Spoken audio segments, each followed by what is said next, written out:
Wells Radio 89.3 FM. Níbẹ̀ gangan lẹ́wà. The time is 8 p.m. from Wells Radio 89.3 FM. Your preferred wholesome radio. Láti ìkànnì kànga gbọ́nmágbẹ́ 89.3 FM gẹ́gẹ́ ní aago mẹ́jọ alẹ́ lù. The news on Wells Radio 89.3 FM.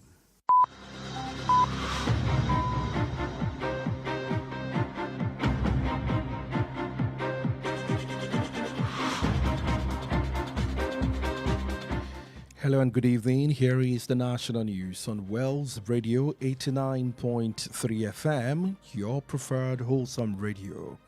We are reaching you live from Wells Broadcasting House along Alafin Avenue, Oloyede, Estate, Ibadan. I am Emmanuel-Ojo. First, the headlines. Federal government unveils upgraded IPPIS self-service platform to enhance efficiency across MDAs. Senate explains condition of federal intervention in state police operations. Oyo state government fixes the 1st of July for contributory pension scheme takeoff. NECO releases 2026 Becker result, schedules date for receipt examination. Those are the headlines. Now the news in detail. The federal government has unveiled an upgraded Integrated Personnel and Payroll Information System, IPPIS Human Resources Model, known as the Employee Self-Service Application, aimed at improving efficiency, transparency, and service delivery across ministries, departments, and agencies. Speaking at the event, the head of the Civil Service of the Federation, Mrs. Didi Esther Wilson-Jack, disclosed that the innovation marks a significant step in the federal civil service reform agenda by empowering workers and streamlining administrative processes. She revealed that the platform, unveiled during the 2026 Civil Service Week activities in Abuja today, is designed to allow federal civil servants to access and manage their personal records, payslips, leave applications, and other human resources digitally, eliminating lengthy manual procedures. Mrs. Wilson-Jack urged the civil servant to embrace the technology, noting that the newly introduced public service mentoring program would facilitate knowledge transfer, professional growth, and leadership development across the civil service.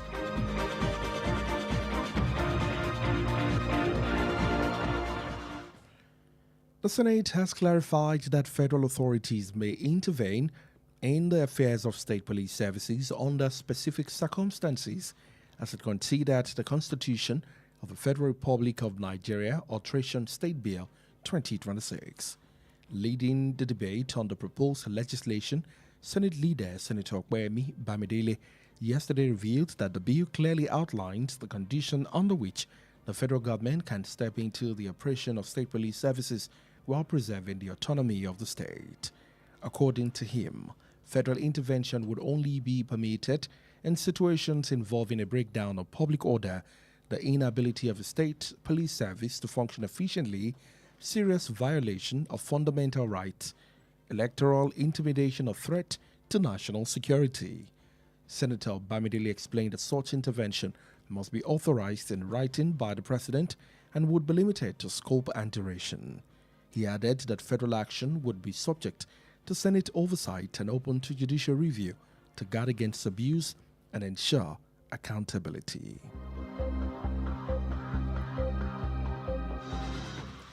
And now we know your state.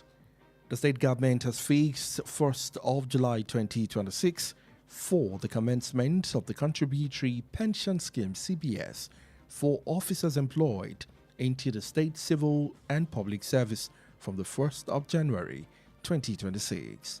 The chairman of your state Post Service Board, Honorable Tunji Rafiu Adekunle, disclosed this during a stakeholders engagement and pension fund administrators PFAs held in Ibadan, noting that all necessary arrangements have been concluded for a seamless rollout.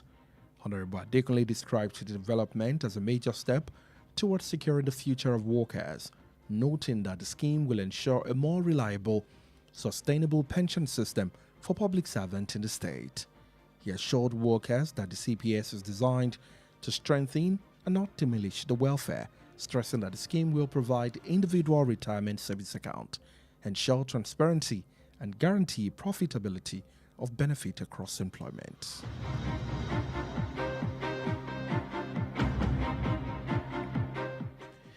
The Independent Corrupt Practices and Other Related Offences Commission (ICPC)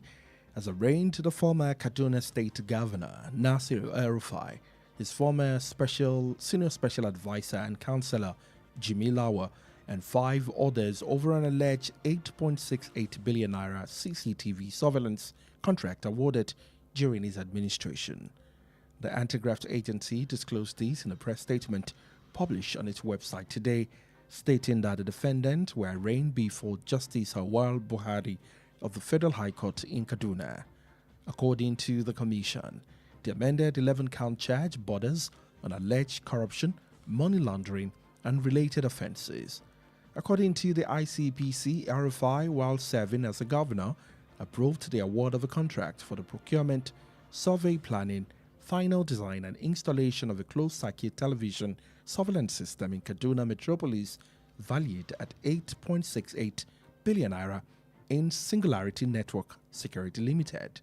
The agency alleged that the company lacked the requisite experience and qualification required for the contract, and that funds linked to the contract were subsequently transferred through a network of companies and individuals.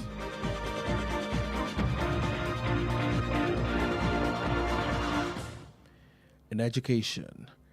the National Examination Council (NECO) has released the final results of the 2026 Basic Education Certificate Program, with a total of 186,291 candidates having registered for the examination nationwide. According to NECO, the results were approved and released following the conclusion of the 2026 Award Committee meeting held today at the Council's headquarters in Minna, Niger State. Speaking during the meeting, the Director of Public Education at the Federal Ministry of Education, Dr. Folake Olatunji David, who represented the Minister of Education, Tunji Alausa, expressed situation with the conduct of the examination and the processes that led to the timely release of the results. The Council says the receipt examination is meant for candidates who had deficiencies in mathematics, English studies, or both subjects. According to NECO, the exercise gives affected candidates another opportunity to correct the deficiencies and secure the certification needed for admission into Senior Secondary School 1 without repeating a full academic session. Recall that the examination commenced on the 20th of April 2026 and was concluded on the 30th of April 2026.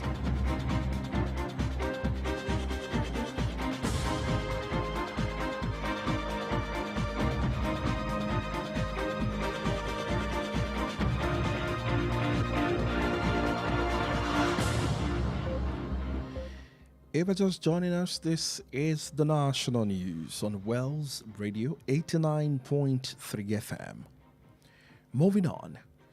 The Nigerian Army has informed the public of the activities of fraudsters and criminal syndicates allegedly soliciting funds under the guise of the Nigerian Army Day Celebration 2026, warning individuals and organizations to disregard such requests. In a public notice made available to defense correspondents in Abuja by the acting director of Army Public Relations, Colonel Aponia Anel,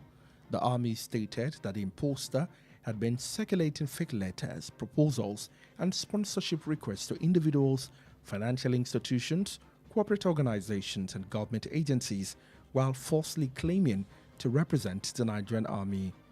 The Army clarified that the NADCEL 2026 remained an official event scheduled to hold on the 1st of January to the 6th, 2026, to commemorate the 163rd anniversary of the Nigerian Army, stressing that all legitimate communication concerning the celebration would be disseminated through recognized and verifiable Nigerian Army platforms. The Army also warned that anyone found impersonating the institution, forging official document, or engaging in fraudulent fundraising would face the full weight of the law.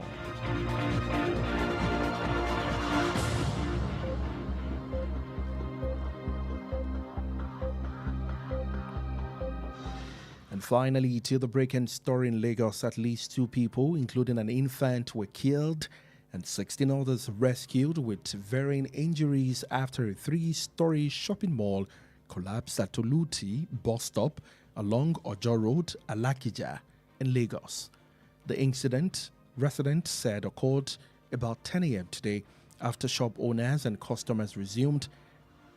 the day's business. It was gathered that the building, which housed shops selling generators, a cyber cafe, a point of sale service, have shown structural cracks since last Tuesday.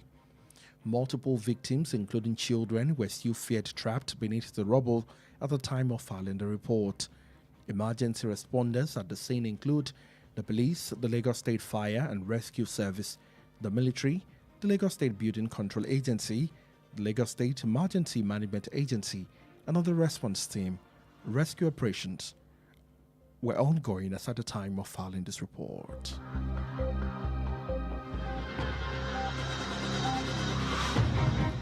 And that's it on the national news for tonight. Before we end the news, here are the highlights. Federal government unveiled an upgraded integrated personnel and payroll information system human resource model known as the Employee Self-Service Application, aimed at improving efficiency, transparency, and service delivery across ministries, departments, and agencies. Senate clarified that federal authorities may intervene in the affairs of state police services under specific circumstances, as it considered the Constitution of the Federal Republic of Nigeria Alteration State Police Bill 2026.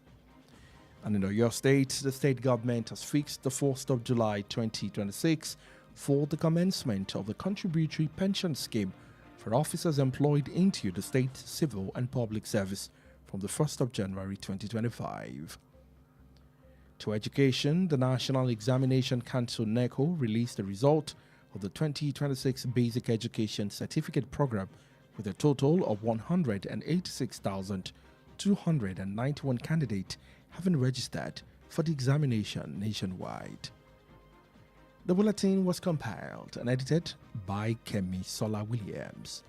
Stay connected with us on all our social media platforms at Wells Radio 893. Like our Facebook page at Wells Radio 893 FM fan page. Listen live on our website www.wellsradio893.com. Also call or WhatsApp Wells Radio Newsroom on 0916 893 2000, 0916 893 2000 for any eyewitness account. Thank you for listening to the news at 8. I am Ayo Emmanuel-Ojo. Up next is IROYIN Lewa with Adedamola Oloyede. God bless you. Good evening.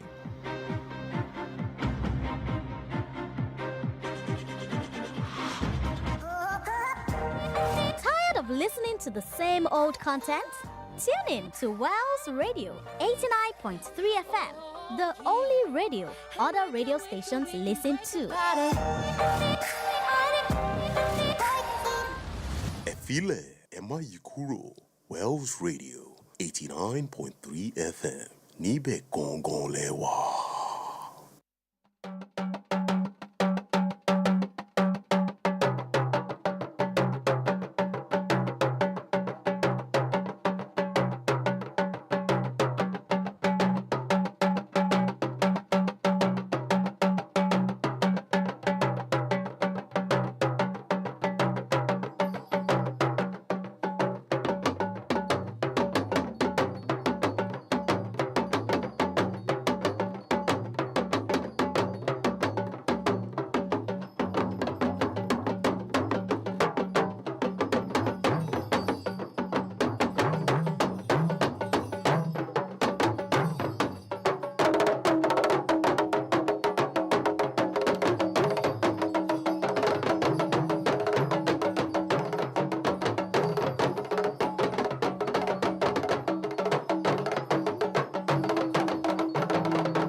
Èyí ni àkójọpọ̀ ìròyìn ilé wa eléyìí tó ń dé sétí gbọ̀yìn lálẹ́ tòní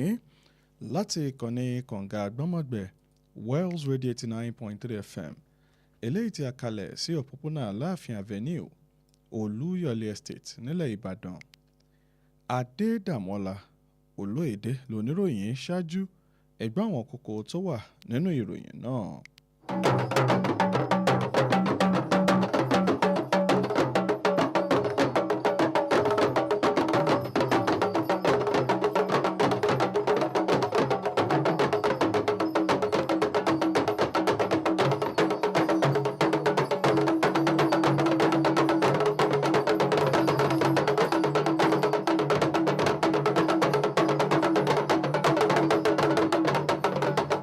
Ìjọba àpapọ̀ orílẹ̀-èdè Nàìjíríà ṣíṣọ lójú àgbéǹde ètò ìlànà ìsanwó tuntun eléyìí tí ó mú kí ọwọ́ iṣẹ́ kó láǹfààní àti máa yá káàkiri àwọn ilé-iṣẹ́ àti àjọ.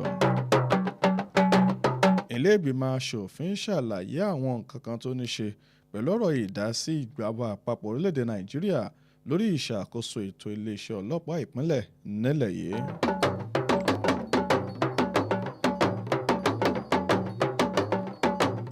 Ìjọba ìpínlẹ̀ Ọ̀yọ́ ti kéde ọjọ́ kìíní oṣù keje fún ètò bíbẹ̀rẹ̀ ṣíṣe àmúlò ètò tó ní ṣe pẹ̀lú owó oṣù òṣìṣẹ́ fẹ̀yìntì òní mọ̀dámọ̀dá fáwọn òṣìṣẹ́. Àjọ NECO ní ṣe àtúnjáde ètò èsì ìdánwò fún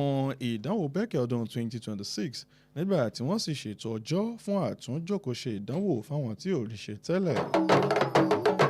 Ní báyìí ìròyìn ọ̀hún rèé lẹ́kùnrẹ́rẹ́.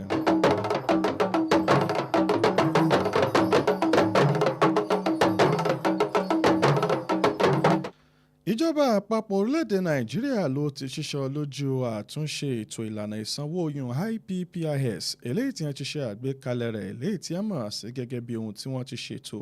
fún àmúlò àwọn òṣìṣẹ́ eléyìí tí ó sì mú kí ìyàtọ̀ àti ìgbélárugẹ tó ń ti àkóyawọ́ kó lè láǹfààní àti débá ètò iṣẹ́ láwọn ilé iṣẹ́ àjọ àti ẹ̀ka tó jẹ́ ti ìjọba lórílẹ̀‐èdè yìí. Nígbà tí ó ń sọ̀rọ̀ níbi ètò kan eléyìí tí wọ́n ṣe ẹni tí ṣe olórí òṣìṣẹ́ ìjọba àpapọ̀ abilékọ Didi Esther Watson-Jack ló ṣiṣọ́ lójú ètò náà eléyìí tó sì ń jẹ́ kó di mímọ̀ wípé èyí ló ń ṣàmì ìgbésẹ̀ eléyìí tí ó ní ṣe pẹ̀lú àyípadà lẹ́ka ètò iṣẹ́ ìjọba àpapọ̀ eléyìí tó sì wà láti ṣètò ìrólágbára fáwọn òṣìṣẹ́ ìjọba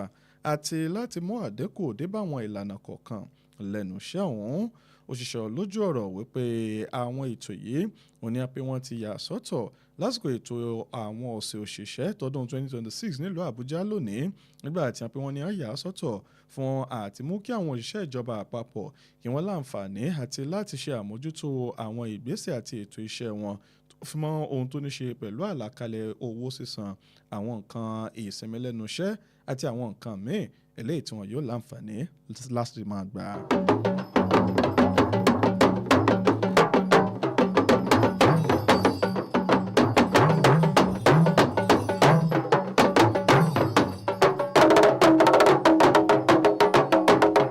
Ilé ìgbìmọ̀ aṣòfin àgbà ilẹ̀ yìí ti ṣíṣọ lójú ọ̀rọ̀ wípé àwọn ìgbésẹ̀ àti àwọn aláṣẹ ìjọba àpapọ̀ wọ́n ní pé ó ṣeé ṣe kí a máa dá sí àwọn ìgbésẹ̀ àti ètò ìṣàkóso ọlọ́pàá ìbílẹ̀ lábẹ́ àwọn ìgbésẹ̀ àti tó ní ṣe pẹ̀lú ọ̀rọ̀ òfin eléyìí tí wọ́n mú ẹnu bà lórí ètò òfin ọlọ́pàá ìpínlẹ̀ tí wọ́n ṣe ìṣẹ̀dá lọ́dún 2026 yìí nígbà tí wọ́n léwájú nínú ètò ìjíròrò lórí àbá náà. Adarí ilé sẹ́nẹ́tọ̀ Ọpẹ́yẹmí Bámidélé lánàá ṣíṣọ lójú ọ̀rọ̀ wípé àbá náà wọ́n ní pé ó ti yà sọ́tọ̀ àwọn ìgbésẹ̀ kọ̀ọ̀kan eléyìí tí wọ́n ní ó lè mú kí ìjọba àpapọ̀ kí wọ́n dá sí àwọn ìgbésẹ̀ ìṣàkóso eléyìí tó ní ṣe pẹ̀lú ọlọ́pàá ìpínlẹ̀ nígbà tí yóò sì wà láti máa dáàbò bo àwọn nǹkan tó ní ṣe pẹ̀lú ìgbésẹ̀ wọn. Gẹ́gẹ́ bó ti ṣe sọ ìdásí ìjọba àpapọ̀ wọ́n ní pé yóò wáyé lábala àwọn ìgbésẹ̀ kọ̀ọ̀kan nínú eléyìí tó ti lè fẹ́ ní ṣe pẹ̀lú mímọ́ da omi àlàáfíà rú tàbí àìsí àyè fáwọn ọlọ́pàá ìpínlẹ̀ yìí láti ṣiṣẹ́ bó ti tó àti bó ti yẹ eléyìí tí wọ́n ní àwọn èèyàn kọ̀ọ̀kan wọ́n ní pé wọ́n lè fẹ́ máa ṣàmúlò wọn nípa títẹ ìtọ́ àwọn ènìyàn kọ̀ọ̀kan lójúmọ́lẹ̀ tàbí nípa lílò fún ìgbésẹ̀ ètò ìdìbò tó lè mú kí àlàáfíà orílẹ̀-èdè kí o mọ̀ dín tí wọ́n mọ̀ dúnkòkò mọ́ lásìkò tí wọ́n bá dá sílẹ̀ tán. aṣòfin Bámidélé ṣàlàyé wípé irú àwọn ìgbésẹ̀ àti ìdásí yìí òun ló gbọ́dọ̀ gba àṣẹ látọwọ́ ẹni tí ṣe ààrẹ orílẹ̀-èdè Nàìjíríà eléyìí tí a pé yóò sì ní wọn bá gbèdéke àti àsìkò eléyìí tí gbogbo àwọn nǹkan wọ̀nyí yóò fi láǹfààní àti lọ.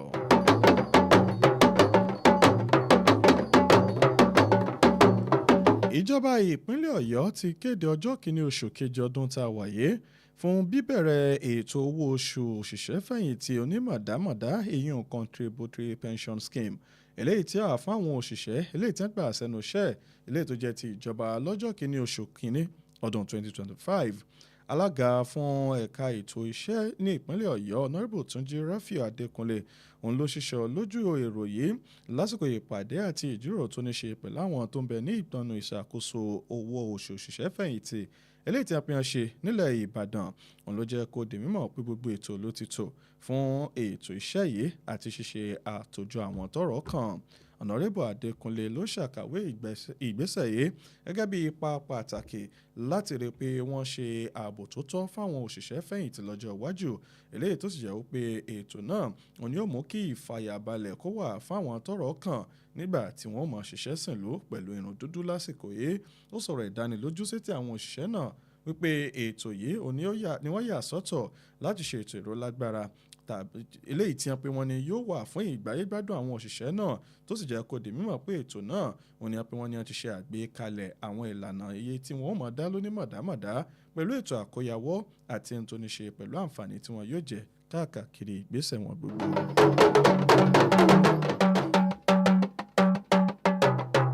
Àjọ tó wà fún mímọ̀ ṣe ìgbógun ti ìwà tí ò tọ́ láwùjọ àti àwọn ẹ̀ṣẹ̀ míì ICPC ó ní ó ti wọ gómìnà tẹ́lẹ̀ ní ìpínlẹ̀ Kaduna Nasir Ahmed El-Rufai àti ẹni tó ti gbà kan rí jẹ́ olùbádámọ̀ràn pàtàkì sí ìyún Jimmy Lawal lọ sí àti àwọn èèyàn márùn-ún míì lọ sílé ẹjọ́ lórí ẹ̀sùn owó bílíọ̀nù 8 ó lé pẹ́sẹ́pẹ́sẹ́ eléyìí tí wọ́n pe wọ́n ní ọ̀nà lórí àwọn owó àwọn kámẹ́rà tí wọ́n pe wọ́n fi ń ṣe ìka nǹkan sílẹ̀ eléyìí tí wọ́n pe wọ́n ní wọ́n ṣe ìgbésẹ̀ rẹ̀ lásìkò tó wà gẹ́gẹ́ bí gómìnà ní ìpínlẹ̀ Kaduna. Àjọ náà ṣiṣọ́ lójú ọ̀rọ̀ ìtẹ̀jáde yìí lónìí nígbà tí wọ́n jẹ́ kó di mímọ̀ wípé ẹni tí wọ́n pè lẹ́jọ́ náà ní wọ́n lọ síwájú adájọ́ Awal Buhari eléyìí tí ó ń jókòó ní ilé ẹjọ́ gíga àpapọ̀ tí ó wà ní ìpínlẹ̀ Kaduna. Gẹ́gẹ́ bí àjọ náà ti ṣe sọ wọ́n pé àwọn ẹ̀sùn 11 ọ̀tọ̀ọ̀tọ̀ eléyìí tí wọ́n pè wọ́n ní ṣe àtòjọ rẹ̀ tí wọ́n sì ṣe àtúnṣe sí òun ló ń sùn lórí ohun tó ní ṣe pẹ̀lú ọ̀rọ̀ ìṣe ìwà ìbàjẹ́ fífẹ̀yìn pọn owó àti àwọn ẹ̀sùn míì eléyìí tó fara pẹ́. Gẹ́gẹ́ bí àjọ ICPC ṣe sọ wọ́n pé El-Rufai lásìkò tó jẹ́ gómìnà òun ló bọwọ́ lu àwọn iṣẹ́ àkànṣe kan fún rírà ètò ìṣàgbékalẹ̀ àti bí wọn yóò ti ṣe ṣàmúlò pínpín àwọn nǹkan wọ̀nyí ní ìpínlẹ̀ Kaduna àti àwọn agbègbè rẹ̀ pẹ̀lú owó tó lé ní bílíọ̀nù 8 náírà fáwọn iléeṣẹ́ kan tí wọ́n pe orúkọ rẹ̀ ní Singularity Network Security Limited. Àjọ náà jẹ́ kó di mímọ̀ wípé iléeṣẹ́ náà wọ́n ní pé wọ́n ní wọn kò ní ìrírí tó tó tàbí àwọn àmúyẹ eléyìí tí wọ́n fi lè gba irú iṣẹ́ àkànṣe eléyìí tí owó rẹ̀ tó bílíọ̀nù 8 náà.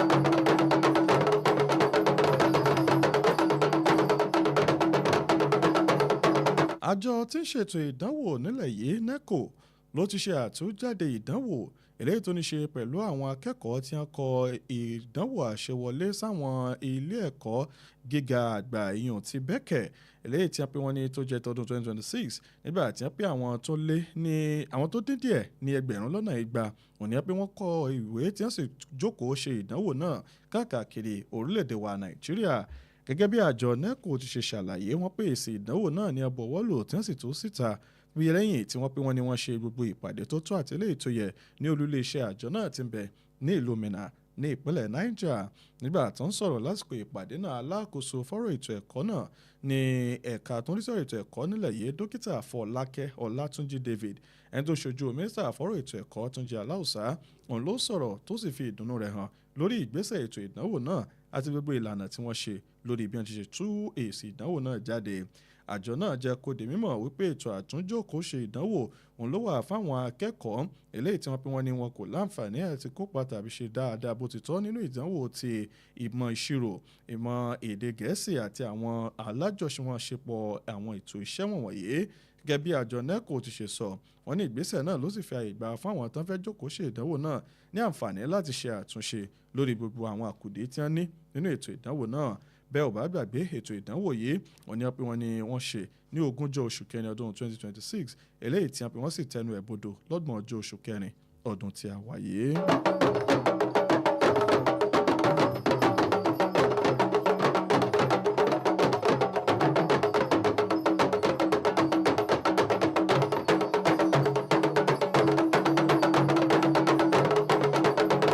iléeṣẹ́ ọmọ ológun orílẹ̀-èdè wa Nàìjíríà ló ti fi tó àwọn aráàlú létí lórí ìgbésẹ̀ àwọn gbájúẹ̀ kan àti àwọn oníwà ọ̀daràn eléyìí tí wọ́n pe wọn ni wọ́n bẹ̀rẹ̀ sí ní tọrọ owó lábẹ́ àsíá kan eléyìí tí wọ́n pè ní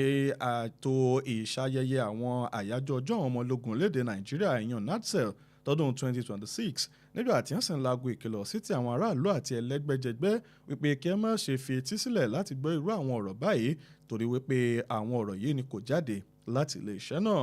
nínú àtẹ̀jáde léè tí wọ́n sún síta látọ̀dọ̀ àwọn àjọ yìí léè tán sì jẹ́ kó di mímọ̀ nílùú Àbújá látọ̀ ẹni tí í ṣe adelé ọ̀gá àgbà fún ẹ̀ka ètò ìbáraẹnisọ̀rọ̀ Colonel Apollonia Anele ọ̀pọ̀ iléeṣẹ́ ọmọ ológun ló ṣàlàyé wípé àwọn èèyàn wọ̀nyí òní ń dímọ́ pẹ̀lú bí wọ́n ṣe ń kọ àwọn ayédèrú àwọn lẹ́tà tó ń ti àbá tó fi mọ́ ìgbésẹ̀ tó ní ṣe pẹ̀lú ìbéèrè fún àwọn èèyàn láti wá ṣe alágbàtẹrù fáwọn lórí àwọn nǹkan tó ní ṣe pẹ̀lú àwọn ètò tán fẹ́ ṣe eléyìí tó sì jẹ́ kó di mímọ̀ wípé gbogbo àwọn lẹ́tà wọ̀nyí tàbí àbá náà ni kò wá láti wọ iléeṣẹ́ ológun orílẹ̀-èdè Nàìjíríà iléeṣẹ́ ológun jẹ́ kó di mímọ̀ wípé ètò yìí fún ọdún 2026 òun ló jẹ́ àwọn ètò tí wọ́n pe yóò wáyé láàrin ọjọ́ kìíní oṣù keje sí ọjọ́ kẹfà oṣù keje ọdún 2026 láti ṣàmì àyájọ́ ọjọ́ àwọn ọmọ ológun orílẹ̀-èdè Nàìjíríà eléyìí tí wọ́n pe wọ́n ní yóò sì wà pẹ̀lú ìlànà à ń tẹ̀lé gẹ́gẹ́ bí àwọn ìgbésẹ̀ tí wọ́n ti yà sọ́tọ̀ láti ṣàmúlò fún ọjọ́ náà.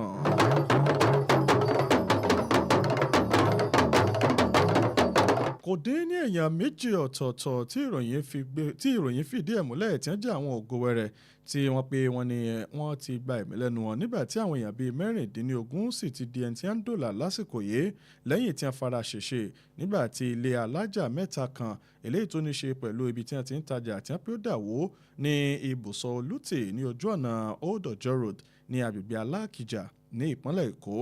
ìṣẹ̀lẹ̀ náà ni wọ́n pe wọ́n ní ó ṣẹlẹ̀ pẹ̀lú bí àwọn tó jẹ́ olùgbé lágbègbè náà eléyìí tí wọ́n pe wọ́n ní ó ń ṣàlàyé pé ìṣẹ̀lẹ̀ ń wáyé ní ìkọwọ́ aago 10 àárọ̀ lónìí lẹ́yìn tí wọ́n pe wọ́n ní ẹnìkan tó jẹ́ tó ní ọkọ̀ ojú omi àti àwọn oníbàárà rẹ̀ tí wọ́n dé sẹ́yọ́ ẹnu iṣẹ́ wọn gẹ́gẹ́ bí wọ́n ti ṣe máa ṣe lójoojúmọ́ wọ́n sì ṣe àkójọpọ̀ rẹ̀ wípé ilé ìtajà náà eléyìí tí wọ́n pe wọ́n ní ọ̀pọ̀lọpọ̀ àwọn ohun ẹ̀rọ amúnáwá àti àwọn ibi tí wọ́n ti ń ṣètò àwọn nǹkan ẹ̀rọ ayélujára tó fi mọ́ àwọn nǹkan míì tó ní ṣe ibi tí àwọn èèyàn ti ń gba owó wọn ní pé ó ti bẹ̀rẹ̀ sí ní fi àmì pó fẹ́ dàwó lulẹ̀ hàn láti nǹkan ọjọ́ ìṣẹ́gun ọ̀sẹ̀ tó kọjá ọ̀pọ̀lọpọ̀ àwọn tí wọ́n pè ń farapa láti rí àwọn ògo wẹrẹ eléyìí tí wọ́n pè wọ́n sì ń bẹ nínú àwókù ilé náà níbi tí wọ́n ti bẹ̀rẹ̀ sí ní ṣe ìgbésẹ̀ ìdóòlà gẹ́gẹ́ bí ìròyìn yìí bó ti ṣe gbé jáde àwọn tí wọ́n ṣètò ìdóòlà lóríṣiríṣi wọn láti rí àwọn òṣìṣẹ́ elétò ààbò ọlọ́pàá ẹ̀ka ti ìpínlẹ̀ Èkó iléeṣẹ́ panápaná àti ìdóòlà ti ń ṣẹlẹ̀ iléeṣẹ́ ọmọ ológun ẹ̀ka tó ń rí sọ̀rọ̀ ètò ìṣàkóso ìkọ́lé ní ìpínlẹ̀ Èkó tó fi mọ́ àjọ tó wà fọ́rọ̀ ètò ìṣẹ̀lẹ̀ pàjáwìrì àti àwọn ikọ̀ míì tí wọ́n ṣiṣẹ́ ìdóòlà náà lọ́wọ́lọ́wọ́ gẹ́gẹ́ bí ìròyìn ti ṣe gbé ìròyìn náà jáde lásìkò tá a wà yìí. àkójọpọ̀ ìròyìn lẹ́wà fún ti alẹ́ tòní kò ní jù báyìí lọ ṣùgbọ́n kí a tó mọ̀lẹ́ jẹ́ ká bójú àwọn kókó tó wà nínú ìròyìn náà. nínú ìròyìn hàn láti mọ́ fún yín pé ìjọba àpapọ̀ orílẹ̀-èdè Nàìjíríà ti ṣiṣẹ́ lójú ètò ìlànà ìsanwó tuntun míì eléyìí tí wọ́n fi ń ṣe àgbékalẹ̀ rẹ̀ fún ìgbáyégbádùn àwọn òṣìṣẹ́ lẹ́ka àti iléeṣẹ́ tó fi mọ́ àwọn àjọ tó jẹ́ ti ìjọba. ilé ìgbìmọ̀ aṣòfin àgbà ilẹ̀ yìí ti ṣiṣọ́ lójú ọ̀rọ̀ wípé àwọn aláṣẹ ìjọba àpapọ̀ ni ó ṣeé ṣe kí wọ́n máa dá sí ètò ìṣàkóso ọlọ́pàá ìpínlẹ̀ láwọn ìgbésẹ̀ kọ̀ọ̀kan nígbà tí wọ́n bá nílò àwọn ìgbésẹ̀ àti akitiyan látọ̀dọ̀ àwọn tó ní ṣe pẹ̀lú ọ̀rọ̀ àwọn elétò ààbò ọlọ́pàá gẹ́gẹ́ bí wọ́n ṣe ṣe ètò ìdásílẹ̀ òfin ọlọ́pàá ìpínlẹ̀ lórílẹ̀‐èdè wa Nàìjíríà. ìjọba ìpínlẹ̀ Ọ̀yọ́ kéde ọjọ́ kìíní oṣù keje ọdún 2026 fún ọjọ́ eléyìí tí ètò owó oṣù òṣìṣẹ́ fẹ̀yìntì onítìmọ̀dámọ̀dá ìyún CPS eléyìí tí ó bẹ̀rẹ̀ fáwọn òṣìṣẹ́ ní ìpínlẹ̀ Ọ̀yọ́ eléyìí tó ní ṣe pẹ̀lú àwọn òṣìṣẹ́ tí wọ́n gbà ṣẹ́ lọ́jọ́ kìíní oṣù kìíní ọdún 2025. Bákan náà lọ́mọ àfọ̀yín pé àjọ NECO ni a ti kéde èsì ìdánwò fáwọn akẹ́kọ̀ọ́ tí wọ́n fẹ́ bọ́ sí yàrá ìkẹ́kọ̀ọ́ kìíní ti onípele ti àgbà ìyún SS class eléyìí tí wọ́n pè wọ́n ní ṣe ètò ìdánwò lóṣù kẹrin ọdún tí a wà yìí. Èyí lópin ìròyìn ilé wa fún ti alẹ́ tòní àkójọpọ̀ àti àtúntò ìròyìn lọ́wọ́ látọwọ́ Kẹ́misọ́lá Williams. Ẹ má gbàgbé wípé ẹ lè darapọ̀ mọ́ wa láwọn ojú òpó ayélujára wa gbogbo pẹ̀lú @Wells Radio 893 nígbà tẹ́ lè fẹ́ràn tẹ́ ó sì tẹ̀lé wa lójú òpó ayélujára Facebook wa pẹ̀lú @Wells Radio 893 FM fanpage. Bákan náà lè gbọ́ wa sọ́wọ́ iwájú sí i lójú ìpọ̀nà ti àgbáyé ti www.wellsradio893.com nígbà tẹ́ lè pè tàbí fi àtẹ̀jíṣẹ́ ṣọwọ́ sínú yàrá ìkóròyìnjọ ìkànnì kànga àgbọ́mọ̀gbẹ́ Wells Radio 89.3 FM lórí ẹ̀rọ 0916-893-2000 0916-893-2000 fún àwọn ìṣẹ̀lẹ̀ eléyìí tó bá ṣojú ẹni. Adedamola Oloyede ló mú ìròyìn náà wá sétí gbọ̀yìn. Ẹ ṣé tẹ̀ ń gbọ́ ìkànnì kànga àgbọ́mọ̀gbẹ́ Wells Radio 89.3 FM. Ọlọ́run yóò bùkún fún yín, oorun ayọ̀ làásùn.